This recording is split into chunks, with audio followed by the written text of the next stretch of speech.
중에 유통하면 안 되는 살충제 달걀을 생산한 농장이 49곳으로 확인됐습니다. 이 가운데 31곳이 친환경 인증 농장이었습니다. 달걀 껍데기에 지역 코드나 농장 이름이 표기되지 않거나 잘못 표시된 사례가 발견돼 혼란이 커지고 있습니다. 살충제 달걀이 유통됐을 경우 어디로 얼마나 팔려나갔는지 파악하기도 어려운 상황입니다. 의사협회는 달걀에서 검출된 살충제 성분 대부분이 한 달이면 몸 밖으로 빠져나갈 거라고 밝혔습니다. 하루 한두 개 정도의 달걀을 먹는 건 어린이에게도 큰 해가 없을 것으로 분석했습니다. 세계적인 관광 도시인 바르셀로나 등 스페인 도시 2곳에서 차량 테러가 잇따라 발생해 13명이 숨지고 100여 명이 다쳤습니다. 승합차가 전속력으로 질주해 관광객과 시민을 덮치면서 순식간에 생지옥으로 변했습니다.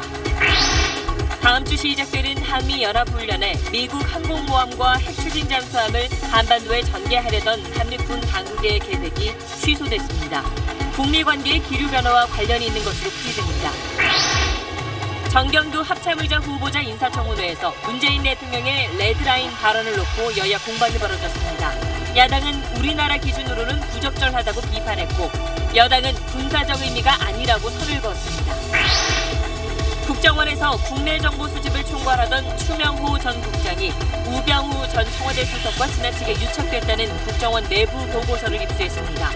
추 전 국장이 비선 보고했다는 의혹을 국정원도 2년 전부터 파악하고 있던 것으로 드러났습니다. 타이완 방송사들이 20대 한국인 여성을 범죄자로 지목하고 얼굴까지 공개해 물의를 빚고 있습니다. 이 한국인 여성은 타이완에 가본 적도 없었습니다. 대구의 한 사립고등학교 재단 감사가 기간제 교사를 강제 추행한 혐의로 기소됐습니다. 정교사 채용을 미끼로 성관계까지 요구했다는 피해자 진술이 나왔습니다.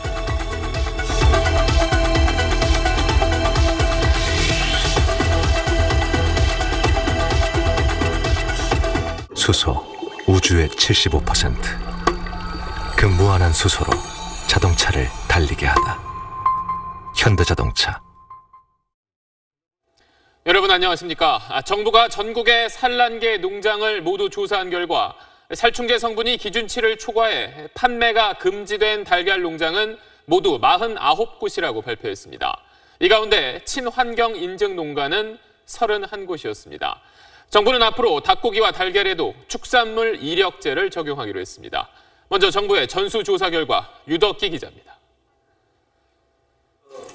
농림축산식품부가 나흘간에 걸친 전수검사 결과를 발표했습니다.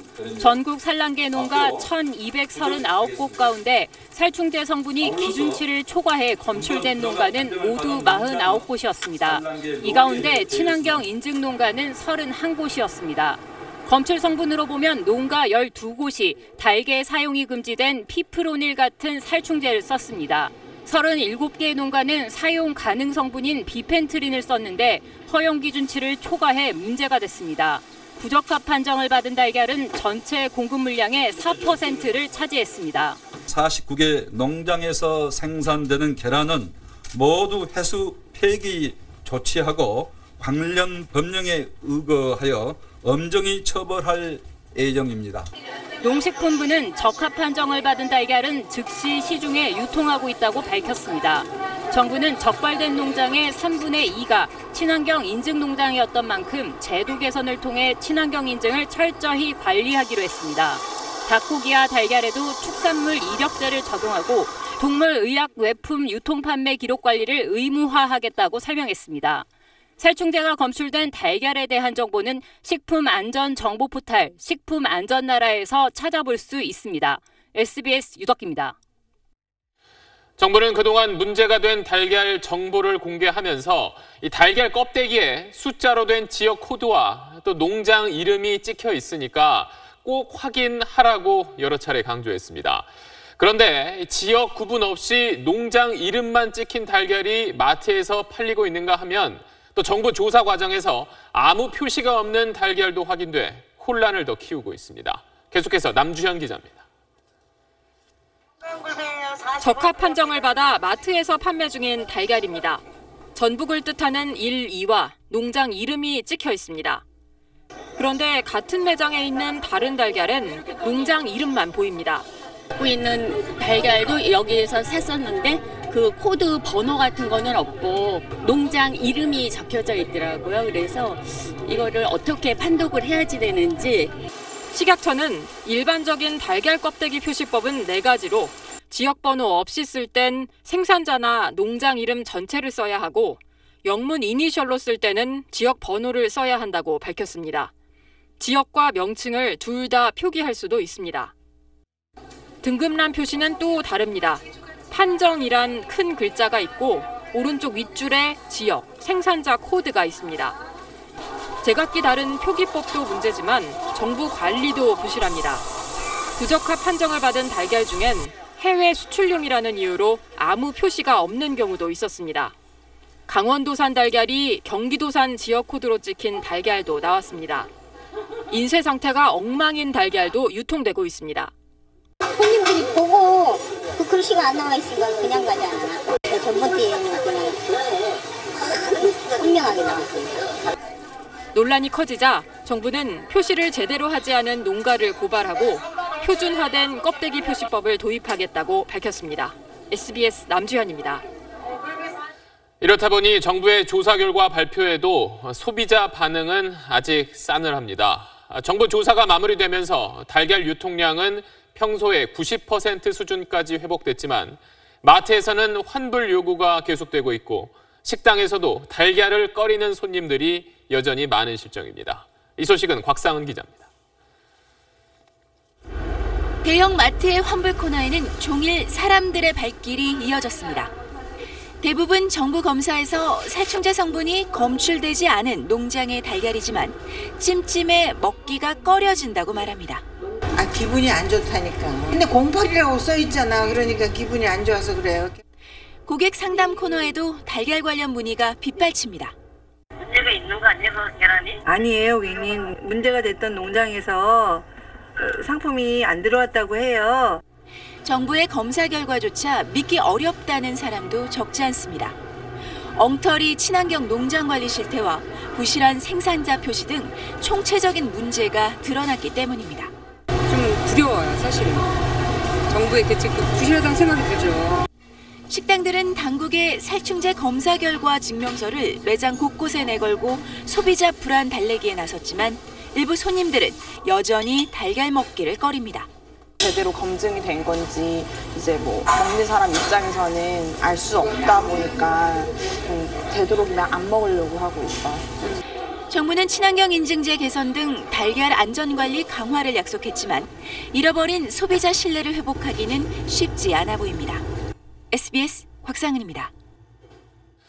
이번 정부 조사 결과 친환경 인증 농가 10곳 가운데 하나꼴로 살충제를 써온 사실이 드러나면서 그동안 좀 비싸더라도 좋은 달걀이겠거니 선택했던 소비자들은 분노와 배신감까지 느끼고 있습니다. 이런 복잡한 친환경 표시제도와 인증 과정의 문제점을 장선희 기자가 짚어봤습니다. 시중에 팔리는 달걀 가운데 54%는 친환경 달걀로 분류됩니다. 그런데 포장지엔 친환경이라 찍힌 게 아니고 여러 종류의 마크가 있습니다. 어떤 인증이 있는지 살펴볼까요? 먼저 유기농 인증이 있습니다.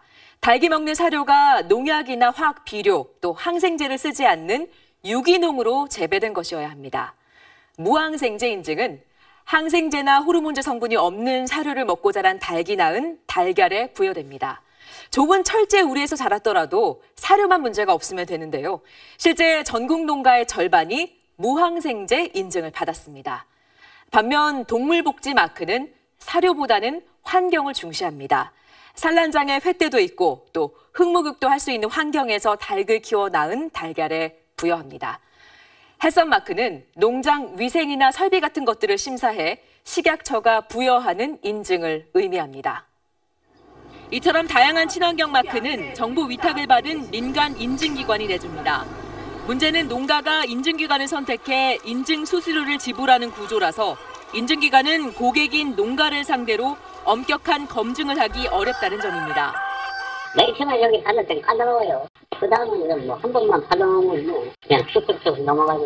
몇 년 전에 되어 있는데 또 인증기관에서 서로 또 경쟁을 하잖아요. 우리끼리는 조금 좀 쉬운 데에서 받고 싶어 하죠. 친환경 인증이 소비자 신뢰를 회복하려면 보다 엄격한 인증 심사와 사후 관리가 이루어져야 합니다. SBS 장선입니다. 닭은 원래 야생에서는 스스로 몸을 땅에 비벼서 진드기를 털어내는데 지금처럼 빽빽한 밀집 사육 방식에선 이런 흙목욕이 불가능합니다. 때문에 살충제를 쓰지 않고도 해충 피해를 줄일 수 있는 보다 근본적인 대책이 필요하다는 지적입니다. 한상우 기자가 취재했습니다. 산에 풀어놓은 닭이 몸에 흙을 비비고 있습니다. 이른바 흙목욕으로 진드기를 자연스럽게 털어냅니다. 닭은 털어낸 진드기를 발톱으로 잡기 때문에 살충제가 필요 없습니다. 자유방목 농장들이 이번 살충제 달걀 사태를 비껴간 이유입니다. 하지만 전국의 산란계 농장 1,200여 곳 가운데 자유방목을 하는 농장은 16곳에 불과합니다. 자기네를 모욕하면서 벌레를 털어낸다고 보면 되죠. 그러니까 살충 효과를 자체적으로 자기들이 느끼는 거죠. 근데 케이지에 있는 거는 그게 어려운 거죠. 그러다 보니까 약을 쓰게 돼 있는 거고. 알을 낳는 닭 대부분은 날개도 펼 수 없는 공장형 닭장에서 사육됩니다. 밀집 구조다 보니 닭장에 진드기가 한번 퍼지면 웬만한 약재로는 박멸이 어렵습니다. 진드기 특성상 특정한 약재의 바로 내성을 갖고 또 야행성이다 보니까 구석으로 숨어버리고 그래서 퇴치에 좀 어려움을 겪고 있는 건 사실입니다. 해충 피해를 줄이려면 근본적으로는 닭 한 마리당 면적을 넓히는 등 사육 환경을 개선해야 합니다. 그에 앞서 산란계 농가들은 정부가 내성이 잘 생기지 않는 친환경 약재 개발에 나서줄 것을 요구하고 있습니다. SBS 한상우입니다. 이런 살충제 달걀을 먹어도 괜찮은지에 대한 논란도 계속되는 가운데 대한의사협회가 살충제 달걀을 만약에 먹더라도 한 달 뒤에는 그 독성이 몸 밖으로 빠져나간다고 밝혔습니다. 지나치게 걱정할 정도는 아니라는 겁니다. 조동찬 의학 전문 기자가 자세히 설명하겠습니다.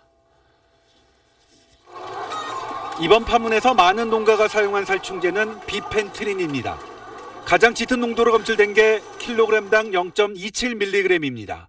달걀 하나가 60g 정도니까 달걀 한 개엔 비펜트린 0.016mg이 들어있습니다.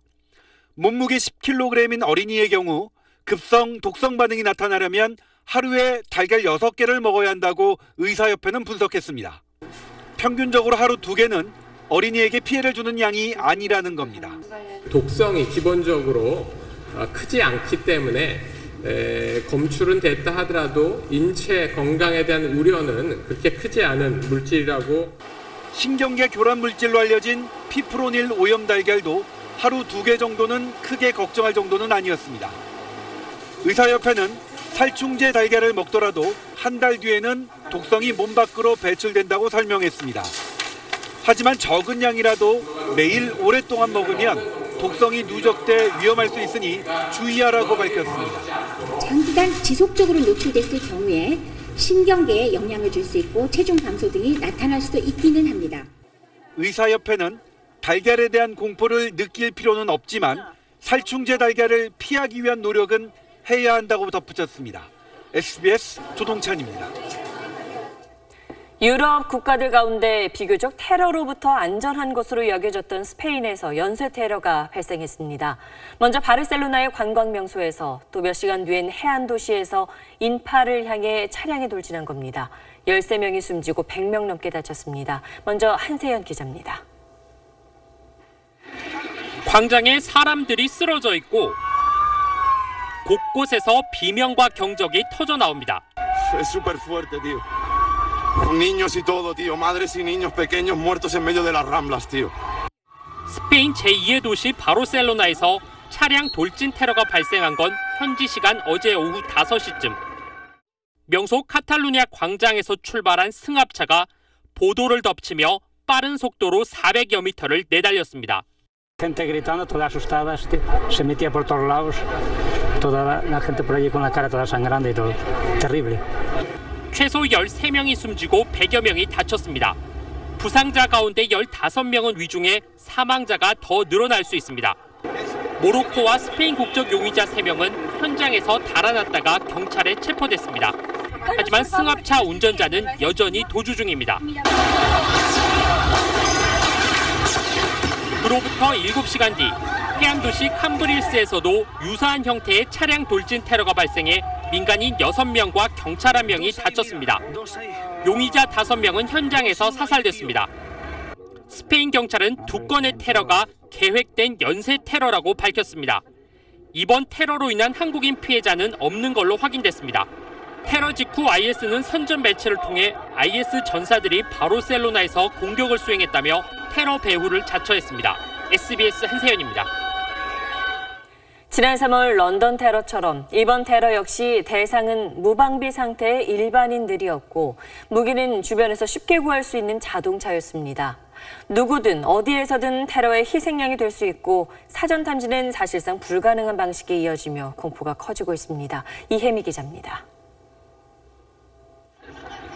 바르셀로나 구시가지를 둘러보던 관광객들 뒤쪽에서 다급한 비명이 들립니다. 사람들이 골목에서 뛰쳐나오고 겁에 질린 여성은 울음을 터뜨립니다. 거리에 있던 사람도 건물 안에 있던 사람도 모두 혼비백산합니다.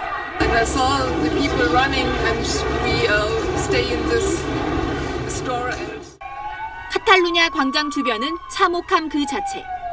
광장 곳곳에 사람들이 쓰러져 있고 희생자들의 소지품도 널려 있습니다.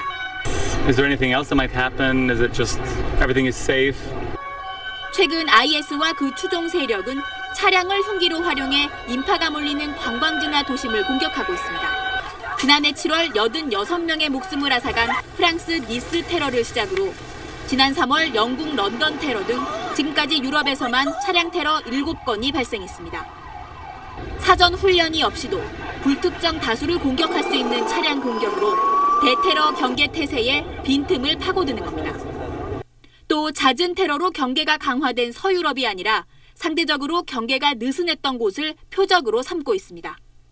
거점을 잃게 되면서 테러 네트워크라 해서 소규모로 유럽이나 다른 기타 지역으로 잠입하고 있는 상황이 지금 점진적으로 진행이 되고 있습니다.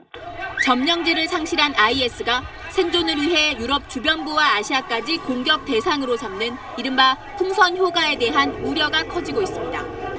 SBS 이혜미입니다. 한미 군 당국이 다음 주 시작하는 일지훈련에 항공모함과 핵추진 잠수함 같은 미 전략 무기를 전개하려던 계획을 취소했습니다. 최근 북미 간 긴장이 소강 상태를 맞은 국면과 관계가 있어 보입니다. 김수영 기자입니다.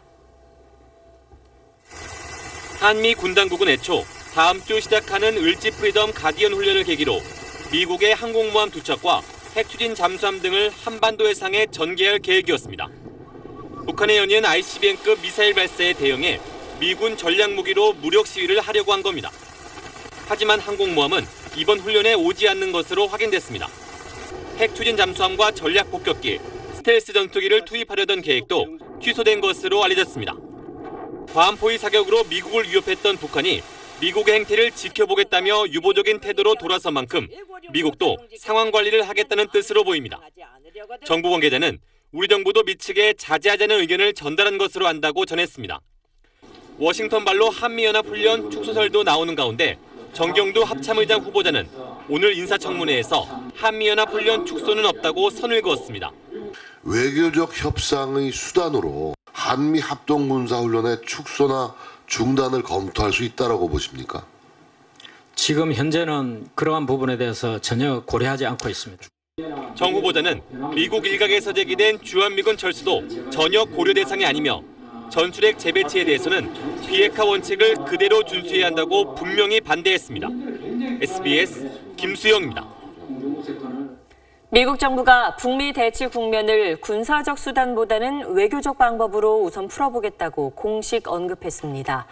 주한미군 철수를 북핵 협상 카드로 언급했던 배넌 백악관 수석 전략관은 해임될 거란 보도가 나왔습니다. 워싱턴에서 손성민 특파원입니다. 트럼프 행정부 출범 이후 처음으로 열린 미일 외교 국방장관 간 안보협의회에서는 일단 외교적 해법을 찾아보자는 쪽으로 의견이 모아졌습니다. Our effort is to cause them to want to engage in talks, and so we will continue that effort diplomatically first and foremost. 틸러슨 장관은 이런 접근법을 트럼프 대통령에게 승인받았다고 밝혔습니다. 화염과 분노 발언으로 지난주 최고치를 찍었던 북미 간 대치 국면을 제재와 압박을 통한 대화 국면으로 전환하겠다는 신호입니다. 다만 북한의 오판을 막기 위한 경고는 빼놓지 않았습니다. In the event of a missile launch towards the territory of Japan, Guam, United States, Korea, we would take immediate specific actions to take it down. 북한의 핵동결 대가로 주한미군 철수 협상을 고려할 수 있다는 배넌 백악관 수석 전략가의 발언은 던퍼드 합참의장이 나서 관여한 적도 들어본 적도 없다고 일축했습니다. 뉴욕타임스는 트럼프 대통령이 대북 전략에 혼선을 초래한 배넌의 해임을 고려하고 있다고 전했습니다. 배넌도 문제지만 트럼프 행정부와 의회 내에서 전쟁 불사론 등 한반도를 둘러싼 무책임한 언급이 잦아지고 있다는 게 더 큰 문제입니다. 워싱턴에서 SBS 손석민입니다. 정경두 합참의장 후보자 인사청문회에선 문재인 대통령의 레드라인 발언이 쟁점이었습니다. 발언의 적절성을 놓고 여야 간 공방이 뜨거웠습니다. 보도에 문준무 기자입니다.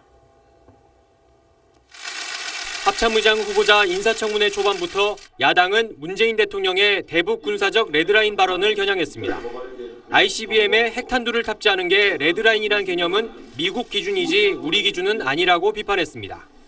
북한이 핵무기의 소형화 경량화에 성공했다면 사실 북한의 중거리 미사일의 사정권에 있는 한국의 레드라인은 이미 넘은 거나 다름없거든요. 전략적으로 공개하지 말아야 할 레드라인을 밝힌 것 자체가 문제라는 지적도 잇따랐습니다. 아니, 미국도 설정하지 않은 레드라인 또 있다 하더라도 통일부 대변인이 뭐라고 그랬습니까? 레드라인은 공개하면 레드라인이 아니라고 그랬잖아요. 정경두 후보자는 문 대통령의 발언은 북한에게 레드라인을 넘지 말라는 경고라고 해석했습니다. 막다른 골목으로 계속 치닫는 그런 위기 상황을 최대한 억제시킬 수 있도록 하는 의미로 말씀하신 것으로 알고 있습니다. 여당도 엄호에 나섰습니다.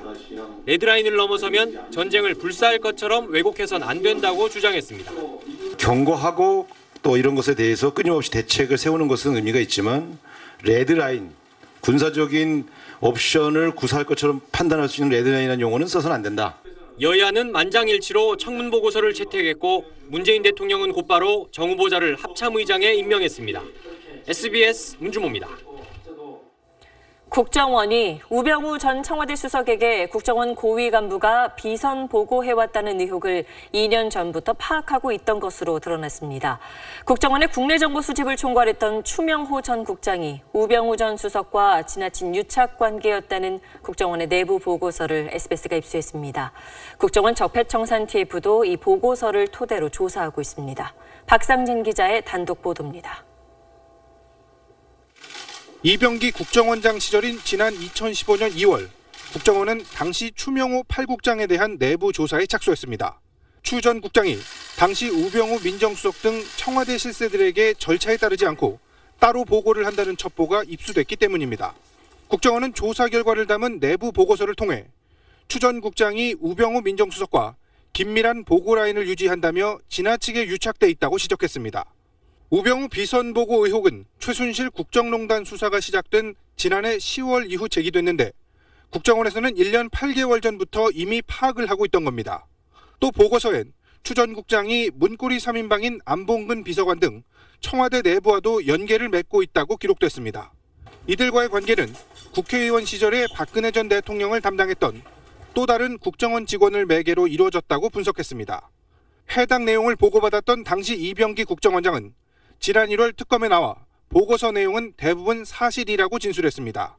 하지만 추 전 국장은 별다른 내부 징계 없이 퇴직해 적폐청산 TF의 조사 결과에 따른 후폭풍이 예상됩니다. SBS 박상진입니다. 이렇게 재직 당시 청와대 실세들을 등에 업은 추명호 전 국장은 국정원 내부에서도 여러 횡포를 부린 걸로 취재 결과 드러났습니다. 관련한 국정원 내부 보고서도 입수했습니다. 이어서 박현석 기자의 단독 보도입니다. 국정원 내부 보고서입니다. 8국장 부적절한 원내외 처신으로 우려 야기라는 제목에서 알 수 있듯 당시 8국장이던 추명호 전 국장에 대한 내용으로 채워져 있습니다. 보고서는 추 전 국장의 고압적 리더십으로 인해 부선에 불만이 팽배하다고 지적했습니다. 한 4급 직원이 출입증을 분실하자 반성문 1000장을 써오라고 한 일이 대표 사례로 나타나 있습니다.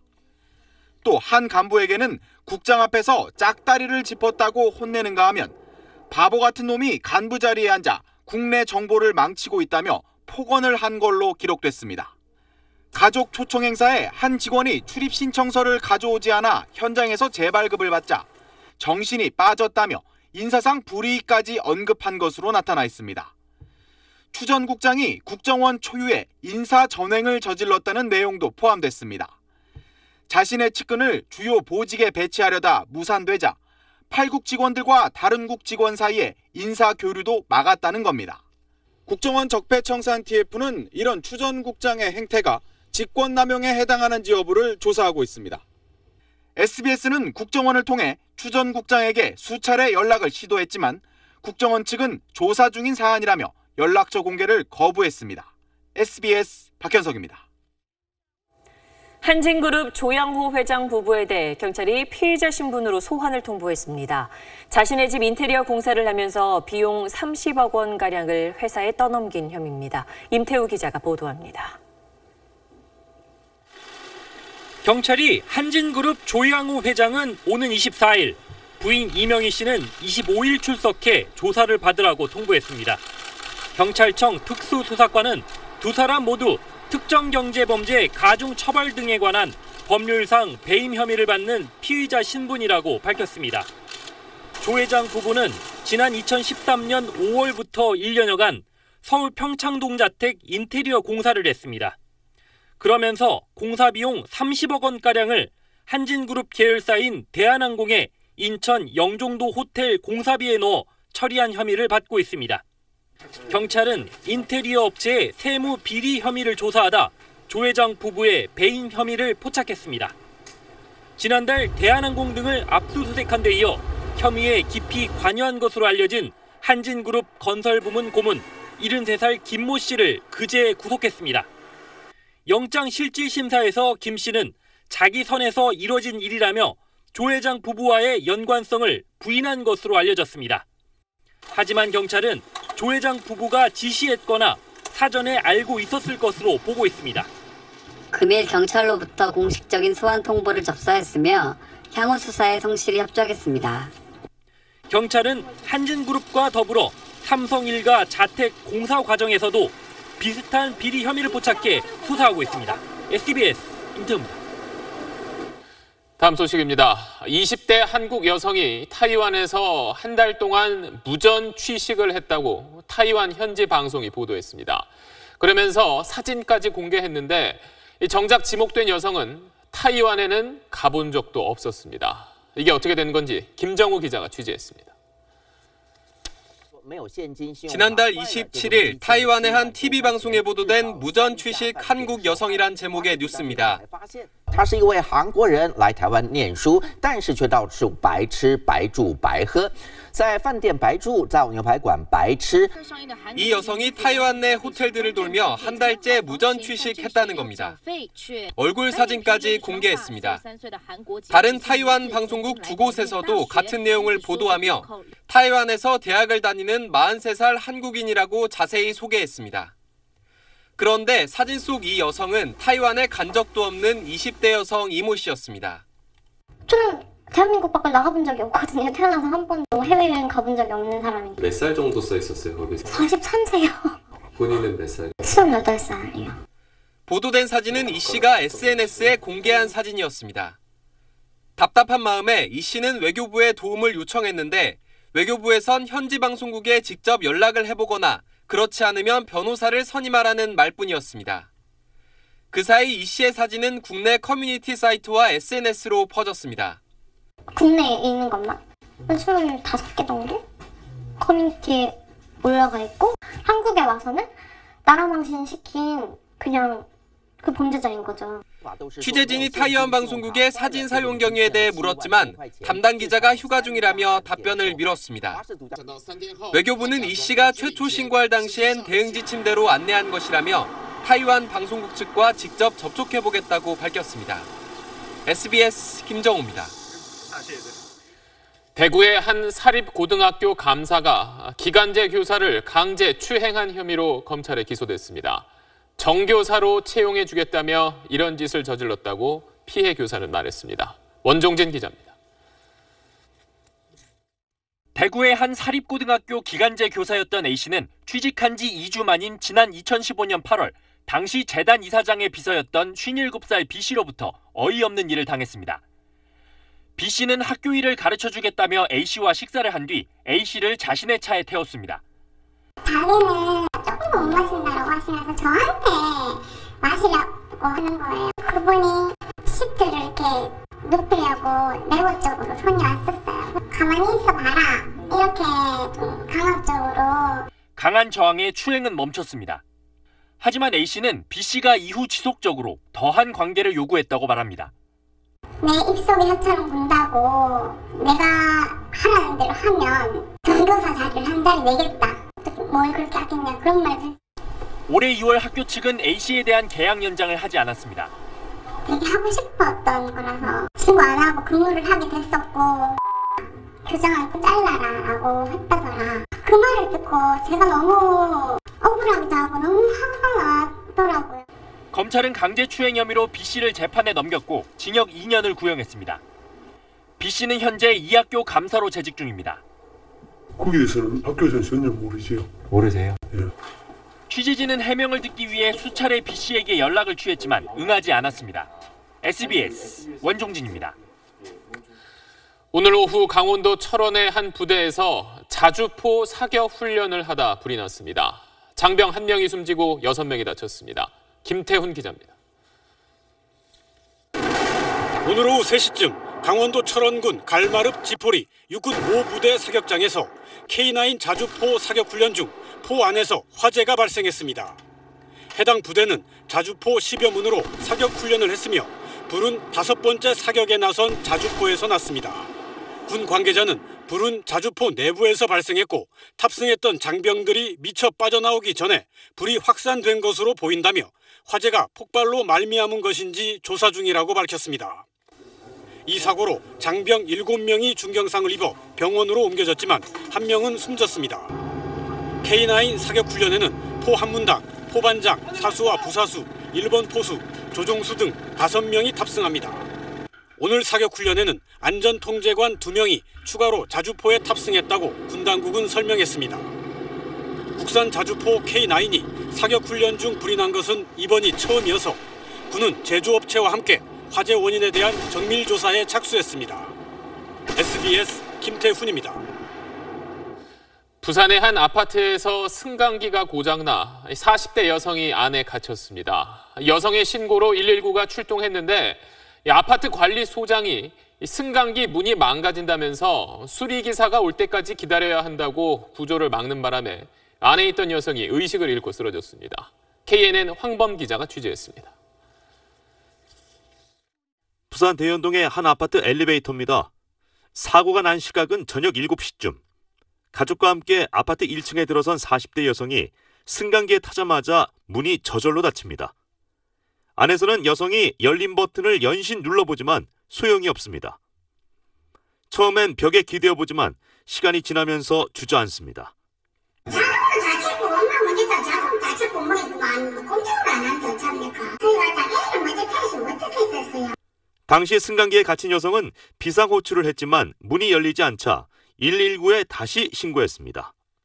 출동한 119 구조대가 문을 열려고 하자 관리소장이 승강기 문이 파손된다며 수리기사가 올 때까지 구조를 막아선 것입니다. 초조해진 여성은 남편에게 전화를 걸어 도움을 요청했습니다. 결국 남편의 강력한 항의로 문을 열었고 45분 만에 구조된 여성은 의식을 잃고 쓰러졌습니다. 아파트 관리소장은 수리기사가 늦게 올 줄 몰랐다고 해명합니다. 한 20분 정도 개방돼 있었고 사람들이 왔어. 곧 될 테니까 기다려달라 이런 것도 있었고 해서 내 생각은 안정된 상태로 있었다고요. 경찰은 아파트 관리소장을 업무상 과실치상 혐의로 처벌할지 검토하고 있습니다. KNN 황범입니다. 네, 여름철 많이 찾는 콩국과 식혜를 비위생적인 환경에서 만들어 판 업자들이 적발됐습니다. 주로 아파트 알뜰 장터에서 많이 팔았는데 기준치의 1,900배에 이르는 세균이 검출되기도 했습니다. 노동규 기자입니다. 거미줄 가득한 기계 위 벽면에 곰팡이가 슬어 있습니다. 아무렇지 않게 개가 돌아다니는가 하면 죽은 쥐까지 발견됩니다. 근데 사장님 여기 청소를 몇 번에 한 번씩 해요? 단속반 앞에서도 아무렇지 않게 맨손으로 식혜를 만지는 이 업체 작업장엔 고양이가 자고 있습니다. 사장님 여기 고양이네요? 여기 고양인데 저렇게 들어왔다 나갔다요. 불결한 작업 환경에서 만든 콩국에선 세균이 대량으로 검출됐고 식혜 속의 세균은 기준치의 1,900배에 이르렀습니다. 집에서 만든 것이냐 상표와 유통기한도 없이 상인 40명을 통해 수도권 아파트 알뜰장터에 내다 팔았습니다. 이거 어디서 만든 거예요? 집에서 만들었다니까. 이나다고. 취재가 시작되자 말을 바꿉니다. 모르고 샀겠어요. 공장에서 만든 걸로 알고 있죠. 그 사람이 무엇을 만들어 그래요. 서울시 민생사법경찰단은 1000ml 기준으로 콩국 48,000여 병, 식혜 37만 2천 병을 만들어 판 혐의로 제조업자와 유통상 등 42명을 수사하고 있습니다. SBS 노동규입니다. 마트 같은 곳에서 이른바 1+1 행사하는 거 자주 보셨을 겁니다. 제품 한 개를 사면 하나를 더 주는 거죠.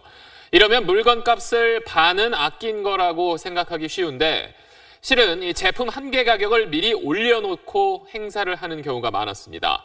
그래서 공정위가 거짓 광고라면서 과징금을 부과했는데 법원의 판단은 달랐습니다. 윤나라 기자입니다. 소비자들은 1+1 행사 제품에 눈길이 가게 됩니다. 하나 가격에 두 개를 살 수 있다고 생각하기 때문입니다.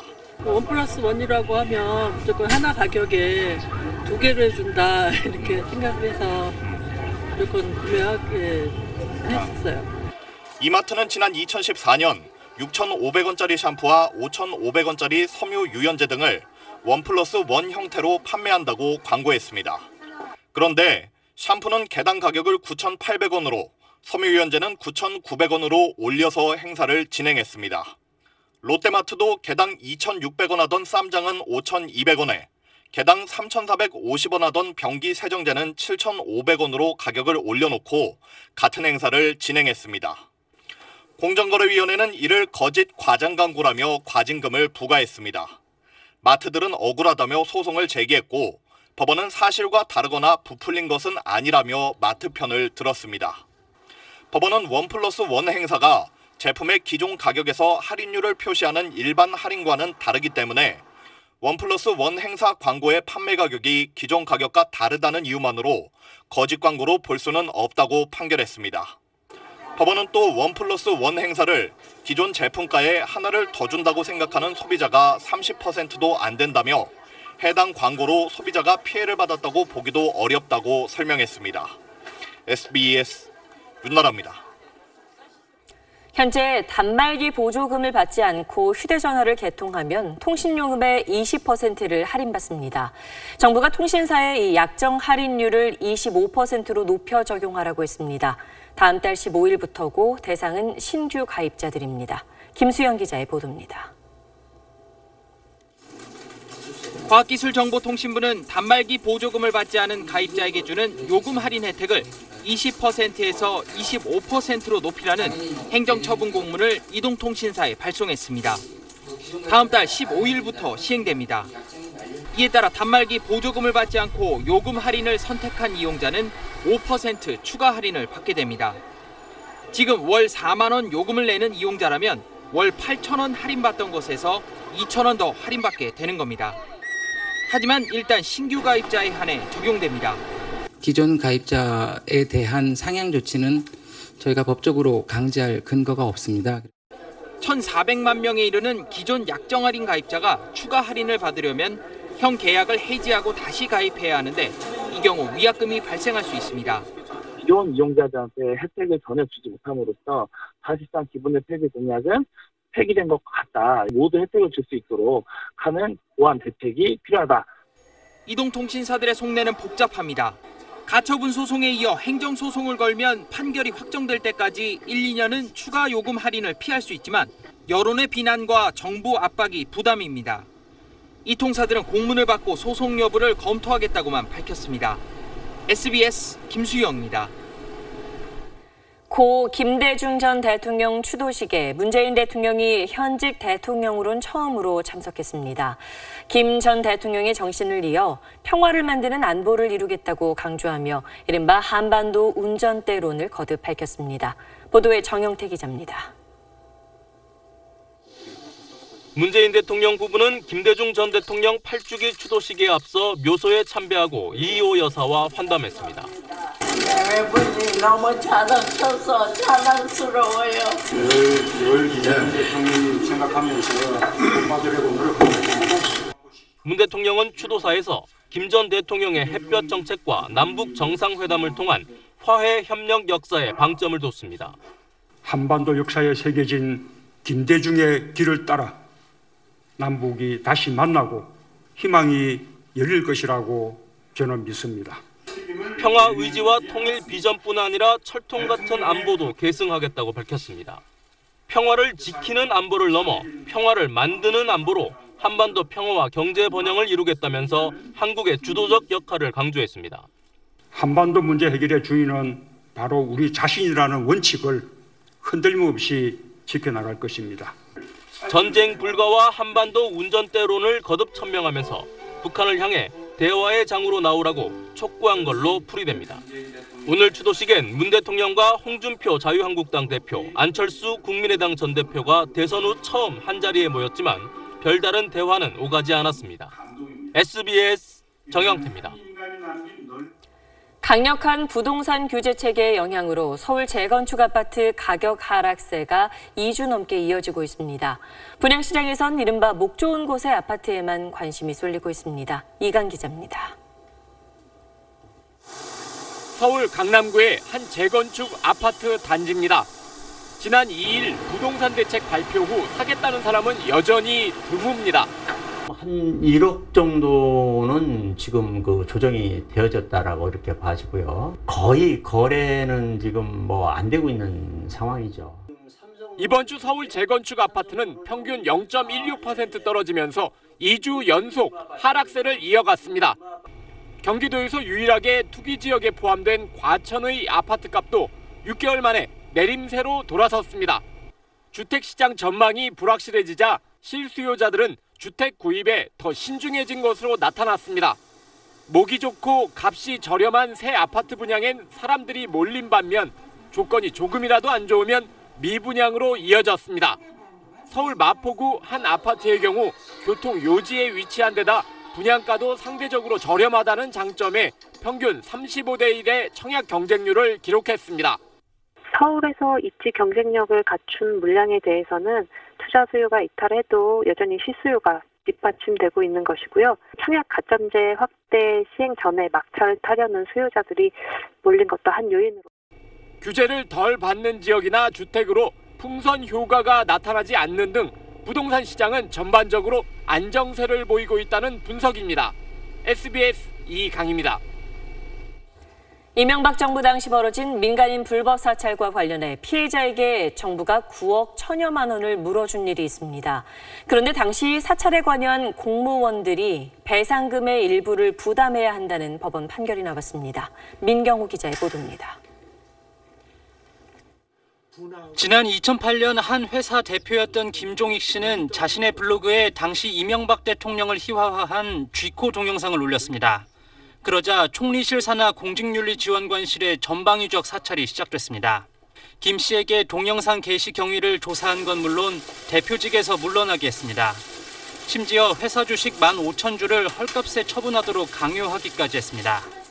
김 씨는 2011년 정부와 이인규 전 총리실 지원관 등을 상대로 소송을 제기해 승소했고 결국 정부는 김 씨에게 9억 1천여만 원을 배상했습니다. 정부는 이후 국가배상법에 따라 공직윤리지원관실 신설을 주도했던 이인규 전 지원관과 이영호 전 청와대 비서관 등 공무원 7명에게 구상금을 청구했습니다. 이에 대해 법원은 공무원의 고의로 이루어진 불법행위가 명백하다며 이들의 배상 책임을 인정했습니다. 법원은 이영호 전 비서관에겐 2억 2천여만 원, 이인규 전 지원관은 1억 5천여만 원 등 모두 6억 3천여만 원을 정부에 지급하라고 판결했습니다. 공무원이 고의로 불법 행위를 저지른 경우 재반 사정을 참작한 비율만큼 해당 공무원도 배상 책임을 진다는 취지의 판결입니다. 다만 이들의 불법 행위는 피고 개개인보다는 국가기관에 의해 이루어졌다고 봐야 한다면서 국가에도 30%의 책임이 있다고 판단했습니다. SBS 민경호입니다. 해외로 유출됐다가 협상을 통해 돌려받은 첫 문화재인 덕종어보가 알고 보니 15세기 도장이 아니라 일제강점기에 다시 만들어진 걸로 드러났습니다.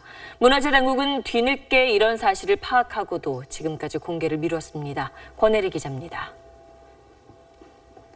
조선왕실의 귀한 문화재 덕종어보가 국내에 돌아왔습니다. 재작년 4월 우리 정부가 미국 시애틀 미술관과 협상 끝에 환수한 덕종어보입니다. 15세기의 원품으로 소개됐던 이 어보가 실은 일제강점기인 1924년에 다시 만들어진 걸로 드러났습니다. 종묘에서 어보 5점이 도난당했다는 당시 기사가 지난해 8월 발견됐고 덕종어보도 그중 하나였습니다. 이 일로 당시 관리 책임을 맡았던 이완용의 차남 이항구는 징계를 받았습니다. 당국은 뒤늦게 성분을 검사해 다른 15세기 어보들에 비해 금 함량이 현저히 떨어진다는 사실을 확인했습니다. 덕종어보건으로 많은 교훈을 얻었습니다. 이제부터는 들어오면 바로 성분 분석해서 이 관련된 사항을 조금 확인하는 게 좋겠다. 그 전에도 재작년도에 대한 문제 제기가 있었지만 당국은 조사를 미뤘습니다.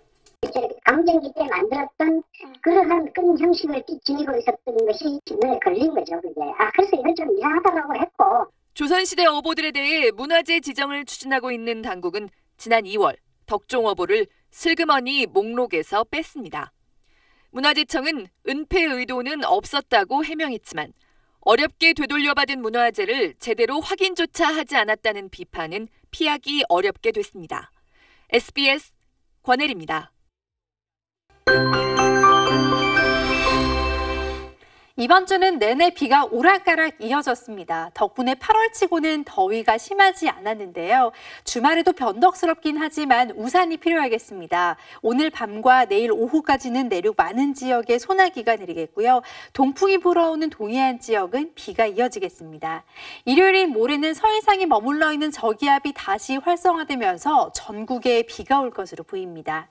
한편 남쪽으로는 폭염특보가 이어집니다. 30도를 오르내리는 더위가 이어지겠고요. 서울의 낮 기온 29도로 중부지방은 평년 수준을 밑돌겠습니다. 내일 전국에 구름만 많겠고 오후에는 소나기가 내리겠습니다. 남부지방은 약간 덥겠는데요. 광주의 낮 기온 31도 선까지 오르겠습니다. 비는 월요일까지 이어집니다. 처서가 있는 다음 주 중반까지는 약간 덥겠습니다. 날씨였습니다. 이젠 안심하고 달걀을 먹어도 된다는 정부 발표에도 소비자들은 여전히 불안해하고 있습니다. 뒷북 대응, 오락가락 통계, 부실 조사, 국민의 신뢰를 쌓는 데는 시간이 오래 걸리지만 잃는 건 한순간입니다. 금요일 8시 뉴스 마치겠습니다. 고맙습니다.